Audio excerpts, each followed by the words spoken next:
Politique. Au Sénégal, la Cour suprême refuse de donner raison à Ousmane Sonko.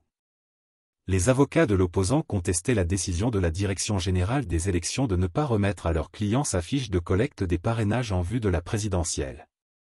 La Direction générale des élections, DGE, peut-elle déterminer qui peut être candidat à une élection présidentielle?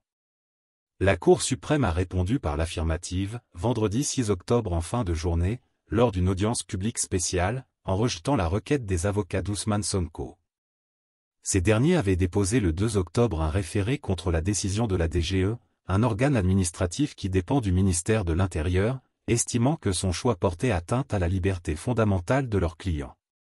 Le 29 septembre, la DGE avait refusé de remettre le formulaire de parrainage d'Ousmane Sonko à Ayib Daffé. L'opposant, hospitalisé à l'hôpital principal de Dakar, avait mandaté le député pour récupérer ce document nécessaire à la collecte des parrainages. Violation d'un droit fondamental. Les fonctionnaires de la DGE m'ont fait savoir qu'ils n'étaient pas en mesure de me remettre les fiches de parrainage, prétextant qu'Ousmane Sonko ne figurait plus sur les listes électorales, expliquait Ayib Daffé à Jeune Afrique le 4 octobre dernier. Condamné en appel à 6 mois de prison avec sursis pour diffamation, Ousmane Sonko avait été radié des listes électorales. Une mesure qui ne lui a jamais été notifiée, assurent ses avocats. La DGE n'a pas le pouvoir de déclarer inéligible un candidat à la candidature, a argumenté Joseph-Étienne Ndione, l'un des avocats d'Ousmane Sonko, devant la Cour suprême. Selon les conseils du président du parti PASTEF, la décision de la DGE de ne pas octroyer ce formulaire est illégale.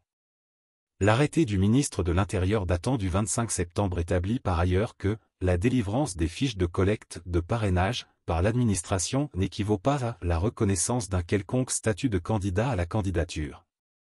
Des arguments confirmés par l'avocate générale, qui a elle-même appelé dans son réquisitoire à cesser la violation d'un droit fondamental, estimant que la DGE avait anticipé sur le pouvoir du juge constitutionnel.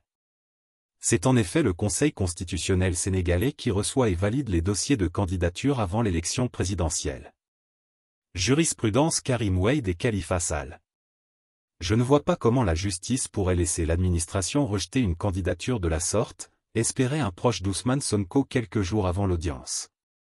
Il y a une jurisprudence Karim Wade et Khalifa Sall, ajoutait cet interlocuteur, en référence à ces deux responsables politiques qui, bien que condamnés, avaient pu récupérer leur formulaire de collecte des parrainages avant la présidentielle de 2019 avant d'être finalement désavoués par le Conseil constitutionnel.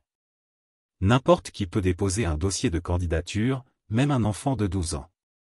Ce qui compte, ce sont les critères fixés par la loi. Le Conseil constitutionnel tranchera, affirmait un conseiller présidentiel à Jeune Afrique quelques semaines auparavant. La Cour suprême en a donc décidé autrement et a laissé à la DGE le pouvoir de décider de l'admissibilité du dossier de candidature d'Ousmane Sonko. La Cour suprême a statué sans même avoir la preuve de la radiation d'Ousmane Sonko, dénonce son avocat Mouhamadou Bamba Cissé, qui annonce vouloir multiplier les procédures judiciaires auprès des instances compétentes. Une autre procédure en cours, déposée auprès du tribunal de Ziguinchor, conteste sur le fond la radiation d'Ousmane Sonko des listes électorales.